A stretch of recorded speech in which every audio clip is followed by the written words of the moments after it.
Hi hello నమస్తే welcome to MV Telugu. Here is the review of LIK love insurance company. Story plot విషయానికి వస్తే story 2040లో జరుగుతుంది. Genuine person అయిన hero వాసుకి ఫోనే ప్రపంచమని బతికే ధీమాతో లవ్లో పడతాడు.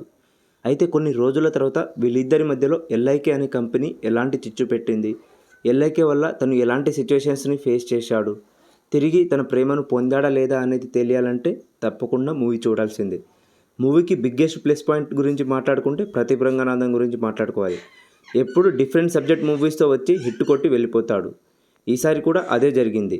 తన ప్రతి మూవీలో డిఫరెంట్ కాన్సెప్ట్తో ఆడియన్స్ని ఎంటర్టైన్ చేసినట్టే ఈ మూవీ కూడా ఆడియన్స్ని ఫుల్ ఎంటర్టైన్ చేస్తుంది. ఇందుకు తోడు futuristic love story and LIK అనే కొత్త కాన్సెప్ట్. ఫ్యూచరిస్టిక్ లవ్ స్టోరీ కాబట్టి సెటప్ అన్నీ కూడా చాలా బాగున్నాయి. అలాగే ప్రదీప్ కూడా తన క్యారెక్టర్కి బెస్ట్ పర్ఫార్మెన్స్ ఇచ్చాడని చెప్పాలి. కొన్ని కామెడీ సీన్స్ చాలా బాగా వర్కౌట్ అయ్యాయి. అండ్ హీరోయిన్ కృతి శెట్టి కూడా తన క్యారెక్టర్కి బాగా సెట్ అయ్యారు. తను కూడా డీసెంట్ పర్ఫార్మెన్స్ ఇచ్చారు. వీళ్ళతో పాటు ఎస్జే సూర్య కూడా మంచిగా చేశారని చెప్పొచ్చు. Remaining characters Yogi Babu and others కామెడీని బాగా జనరేట్ చేశారు. ఇక నెగిటివ్స్ గురించి మాట్లాడుకుంటే ఆడియన్స్కి స్టార్టింగ్లో స్టోరీ లైన్ రివీల్ అయ్యేంత వరకు ఆ సెటప్ అంతా కూడా కొత్తగా అనిపిస్తుంది. వన్స్ స్టోరీ లైన్ రివీల్ అయిన తర్వాత పెద్దగా ఎంగేజింగ్గా అయితే అంతగా అనిపించదు. స్టోరీ కూడా చాలా రొటీన్గా అనిపిస్తుంది.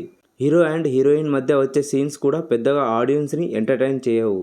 దీనికి తోడు సెకండ్ హాఫ్లో కొన్ని సీన్స్ రఘువరన్ బీటెక్ మూవీని గుర్తు చేస్తాయి. వరల్డ్ బిల్డింగ్ అండ్ మ్యూజిక్ కూడా యావరేజ్ అనిపిస్తాయి. ఓవరాల్ యూత్కి ఈ మూవీ కనెక్ట్ అవ్వచ్చు.